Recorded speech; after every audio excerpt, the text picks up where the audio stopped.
Now, this is my personal favourite. I don't like that. What? No, I think that's silly. Who's right? You're right. No, it's stupid. Just try it. Who's right? You're right. You're not doing it properly. That's rubbish. I don't like that. Yeah, that was my favourite one. Okay, I've lost a fiver. Here's number 3. If you're in a mess, call JVS. Now, like that. Do you? Now, like that. Try it. Just try it on, sir. If you're in a mess, call JVS. Oh, I like that. Kath, what do you think? I think that's the winner. Suits him, doesn't it? Yeah. Looks good on him. Yeah. Try it one more time. Go. Can I have that man as well saying it? I think that was a lady, wasn't it? What? Oh no, I was thinking. Let's have a listen. Hang on, sorry. If you're in a mess, call JVS. Man. Is that a man? Man, I think. Oh dear.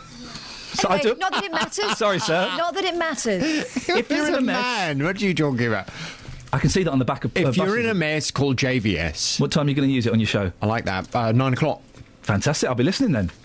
Yeah. What's on your show this morning? I will use that from now on. But good. I look forward to it. Coming up on this morning's. No, thanks very much for helping with the listeners. Listen, we're keen to do everything we can for your show. I know, so there's always been one thing lacking on my show. Yep. And talented production staff, talented production, good presenter, and a slogan, a little catchphrase. And now you've got at least one of those things. We've got one. Coming up on this morning's Big Phone In. Have the council done the right thing, offering Margaret Jones her job back? Interested in your it was a very feisty discussion you had earlier. Wasn't it interesting, yes. When Christian Registrar Margaret Jones told Central Bedfordshire Council she wouldn't marry gay people, they told her she could no longer do the job and she was removed from her position. She appealed, and last week we broke the news that she'd been offered her job back on the basis that she can pick and choose at which wedding she'll act as the celebrant. Well, today the story's moved on, as we know. The National Secular Society has told BBC Three Counties Radio they've written to the council asking why they'll allow someone in public office to discriminate in this way. From 9 today, I want your views on this. Do you think the council have done the right thing, offering Margaret Jones her job back? Your call on 08459 455 555 this morning from 9. Travel news for beds, cards and bugs. BBC Three Counties Radio. The latest on the train situation, still disruptions of about up to an hour at the moment on First Capital Connect between Peterborough and King's Cross following an earlier signalling problem. Taking a look at First Capital Connect as well, disruption between Bedford and Brighton due to an incident at Hawley. The A1M's looking heavy heading northbound between Junction 8 and Junction 7 for Stevenage, and the M1's looking rather heavy on the sensors between Junction 10 at Luton Airport Spur Road and Junction 7 for Hemel Hempstead. The M25 heading anti-clockwise rather slow between Junction 20 at Kings Langley and Junction 16 for the M40. Nicola Richards, BBC Three Counties Radio. Thank you very much. 8:46. It's Thursday, the 11th of September. I'm Iain Lee. These are your headlines on BBC Three Counties Radio. Central Bedfordshire Council is being criticised for reinstating a registrar who refuses to marry same-sex couples. A Milton Keynes councillor at the centre of the row over a convicted rapist being allowed to drive a taxi has now been given a new committee role. And the judge hearing the murder trial of the South African sprinter Oscar Pistorius will begin delivering her verdict today. Your call's coming up after the weather with Sarah. Beds, Hearts and Bucks weather. BBC Three Counties Radio. Yes, thanks very much indeed. Good morning to you. For some of us, pretty cloudy start. That's not quite the story for all of us, but in Milton Keynes, a bit of sunshine still lingering. In Hemel, for instance, and Luton, in Letchworth, Stevenage, it's pretty cloudy right there at the moment, even into High Wycombe as well. So we do have a layer of cloud out towards the east of that line that I've just mentioned. And there, the temperatures have risen after a pretty chilly night where temperatures fell down into single figures, well down into single figures. We're up into double figures where we've got that cloud now. 12 in High Wycombe, 10 in St Albans. It's still 7 though out towards Woburn where it's a bit clearer there. But that cloud invading, and it sort of waxes and wanes as we go through the day to day. It will stay dry. We'll see some brightness coming through as that cloud thins and breaks a little this afternoon. In the best of that, looking at a high certainly in the top teens, 18 or 19 Celsius, but feeling a bit cooler under the clouds, 17 Celsius, 63 in Fahrenheit. Through the night tonight, we keep the cloud. Temperatures largely staying up in double figures then, especially in the towns. Tomorrow, we'll start cloudy. Better chance of seeing some sunshine in the afternoon and staying dry. And the temperatures respond up to 20 or 21 Celsius in the best of any brighter weather. Through the weekend, staying dry, varying amounts of cloud and sunshine across the 3 counties. Not until the new working week will we be talking about something more unsettled. And at this point, it's just a hint, not a certainty. Largely staying dry right the way through the outlook.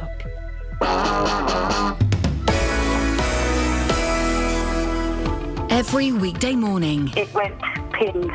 Did it ping again? It did about a week later. It went ping again. Jonathan Vernon Smith. I just don't know where or what to do now. I went to speak to this retailer who had told Sue that because the sofa was out of its 12-month guarantee, they didn't have any liability. Well, we all know that's rubbish, don't we? The JVS show fights for your rights. Jonathan, I have got the whitest, cleanest overhead door available. Listen, I'm going to thank your credit card very much for getting things sorted out, and any other problems, you know where we are. Thank you so much for everything. It took me 7 months to sort it out. You've done it in 2 weeks. The JVS show. Right. Weekdays from 9 on BBC Three Counties Radio. It's a busy show. Lots to talk about this morning. We've got 11 minutes. 08459 455 555. Loads of callers. Rack them up, Kelly and Catherine, and I will get through as many of them as I can before 9 o'clock. On the subject of the registrar who didn't want to marry gay couples, lost her job, got it back again. Andy's in Letchworth. Morning, Andy. Andy. How are you? I'm very well, Andy. How are you? All right? Yes, not too bad, thank you. What have you got for us? Well, I was brought up very strong religion, very, very strong religious. I was actually brought up a Jehovah's Witness. Obviously, you get older and you make your own way. You make your own choices in life. It wasn't for me. But I think that understanding that within any religion there's extreme views, or there's, the people that just are religious and live a normal life as well. I think this line is getting so blurred because of those with the extreme views. When you've got people sending you messages saying they're disgusting, this, that, the other, it's ridiculous. So obviously it casts a dramatic side on that side of the seesaw, and then it goes the other way because people get too defensive. If you strip that emotion away, I think the core element of it, I don't think that she should be dismissed, because people have lifestyles, they have choices in life that they make, and your work has to accept that. If I decided that my religion was I had to pray between X and Y during the day, they would schedule someone else to do a wedding during that time because they knew I was religious at the start of me signing. But you if you're having to pray at say 5:30 in the evening, that's not discriminating against people, is it? That's not refusing to serve somebody. Well, it's refusing to marry somebody. You see, because you cannot do that wedding because you are doing something else. It is but it's not the same as it's not discriminatory. You're not saying, right, I will marry those two, I will not marry those two, and that is the conversation that was had. Yeah, I understand what you're saying, but I don't think that is actually relevant, because she's not saying she wouldn't have any involvement. If she said, I'm not having anything to do with that whatsoever, it's a different kettle of fish. That's ridiculous. It's just unbelievable. But what she's actually saying is, I will do everything in my power as a registrar, but I'm not going to do that bit because it goes against it. Sorry, Annie, go on. And that's what I was just going to say. It's literally 0.5% of an entire job. It's not, a large part of the job. That's where it's kind of the figure. It's the point of the job. But the question that popped into my head earlier, I'll ask you: what's more important, the law of the land or religion? I think that's down to a person-to-person view, and I think it's a risky question, because if you strip too much of it away, you end up destroying religion, and if you destroy religion, then you destroy any sort of, I think, written down morals that enable people to be brought up in certain ways. There are certain values associated with religion that are precious to society and important that I think are getting lost, and unfortunately, because of whether it's right or wrong, or it's the belief is there or not, it has a positive effect on society when these rules are there. Andy, thank you very much indeed. It's a risky question, but hey, I like to ask the risky questions. Dave's in Northampton. Morning, Dave. Good morning. Dave, what would you like to say? Well, you asked a question which Andy was dealing with as well, that, which one is more important? Dave, sorry to interrupt. Are you near your telephone? It's very quiet. Oh, okay. Can you hear me now? That's even worse. Oh, okay. Hold on a second.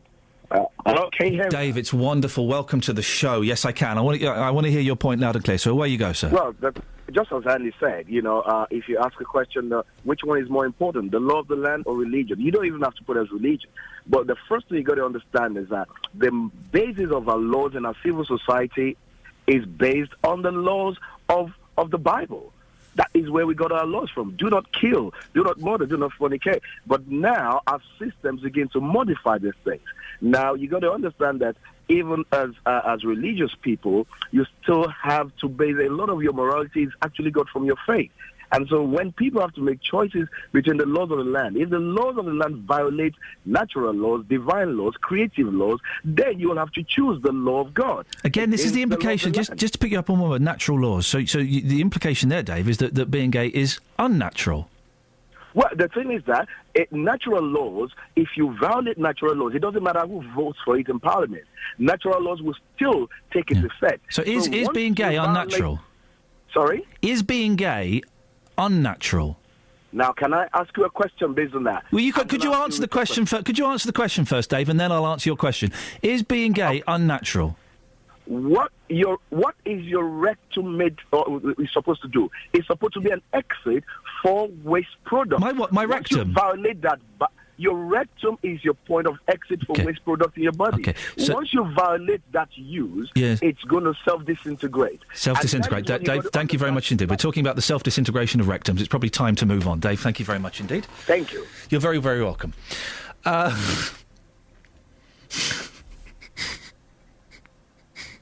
Cass, come on, help me There's out. no comeback from that, is there? I got pwned. Let's turn to Nick in Radley. He's talking about something completely different. Thank goodness for that. Nick, what have you got for us? I'm so sorry. What have you got? That's okay. I can't really follow that, can I? No, I don't think anybody can. You want to talk? We were talking about the taxi drivers, and then let me get the name of the gentleman I spoke to because I want to get it right. Douglas McCall, leader of the Lib Dems on MK Council. Yes, sir. Yeah, I couldn't believe it. I thought the guy was plainly defending the indefensible. And he just dug himself into a hole. And there are a few things in life that are black and white wrong, and that is just black and white wrong. And this guy doesn't seem to see it. And now, apparently, the councillor who made this classic lack of judgment is going to go on a committee that judges the decisions of the council, and he just couldn't see it. I am staggered by the weasel words. I didn't, Nick. I'm a little bit embarrassed. I didn't conduct the best interview with Mr. McCall, and I allowed my frustrations to bubble up to the surface a little bit because I did. I kind of agree with you. How am I supposed to sit on the fence? I can't. I do think it was an indefensible decision to allow this particularly horrible character to be Mr. Kiani to be given a taxi licence, and it felt to me, and Mr. McCall may disagree with a lot of what I was saying. It felt to me as though he was defending the people that made that decision. Not the decision, but the people that made that awful decision. Yeah, I'm not a fan of the kind of Paxman interview where the interviewer leaps over the interviewee, but I think you did the right thing. It's just plainly wrong, and this chap should... If he worked in the private sector, he would be dismissed. I mean, the councillor fell back on this thing that he didn't break any rules or laws. Well, that's not the point. He's done something plainly wrong, and if he was an employee in the private sector, he would be out. He'd be gone. There'd be no internal discussions. He'd be dismissed already. And the legal line got me. Yeah, he didn't break any laws, but sometimes it's not about breaking laws. It's about showing poor judgment in a job where you have to make judgments. Absolutely. Nick, I appreciate your thoughts. Thank you. 08459 455 555 is the phone number. Probably a little bit too late to get on this show, but if you want to start calling for Jonathan, you can. James is on the line. Morning, James. Morning, Ian. Probably the last call on my show. What would you like to say? I just wanted to say that Douglas McCall doesn't seem to know the definition of the word integrity. Our politicians are always wondering why people don't engage with elections and the political process, and I think he's just summed it up. Regardless of whether the guy technically broke any rules or any laws or anything like that, we expect that our politicians act with integrity and that our elected representatives represent what we as people believe would be right. Now he just doesn't get it. You're talking, of course, about MPs. These gentlemen were councillors. Does the same... Should we be as strict with councillors as we like to think we are with MPs? Why not? Why not? We've elected them to a public office. And everybody who was listening to that interview in Mr. Burke's council ward I hope that they remember at election time that he gave a licence to a convicted rapist and then said, well, it's OK, I'll just resign from that committee and go on a couple of others. James, we're at the end of the show. It's a strong point to end on. I should just put out once again that Mr Burke and Mr Shafiq, you are very, very welcome to come on the show either in the studio or come on the phone, or I can come out and meet you. Very, very welcome to come on the show. I'm aware it's all sounding quite one-sided, and we would love to hear your side of the story, your side of the argument. And it could be argued that as councillors, as elected people, you have a duty to come on and explain yourselves. If you do want to get in touch or meet up, you can send me an email, ian.lee, IAIN, .LEE, @bbc.co.uk. Travel news for beds, cards and bugs. BBC Three Counties Radio. Starting off on the trains this morning, still disruption on First Capital Connect of about an hour due to a signalling problem at Peterborough, between Peterborough and King's Cross. Also disruption on First Capital Connect between Bedford and Brighton. That's due to an incident at Hawley. So far on the M1, that's looking slow on the speed sensors between Junction 10 for Luton Airport Spur Road and Junction 7 for Hemel Hempstead. Getting in St Albans, reports of London Road being partially blocked because of an accident in St Vincent Drive. Nicola Richards, BBC Three Counties Radio. Nicola, thank you very much indeed. Gosh, I'm still disintegrate your bot. Yes, well, thank you. Really good show. Lots of calls today. It's much appreciated. JVS is up next. From Justin, Catherine, Kelly and myself, we'll be back tomorrow at 6. Ta-ta. Local and vocal across beds, hearts and bucks. This is BBC Three Counties Radio. Thank you, Ian. Good morning. Welcome to the JVS show. I'm Jonathan Vernon-Smith. It's Thursday. It's 9 o'clock. And on today's big phone-in, have the council done the right thing, offering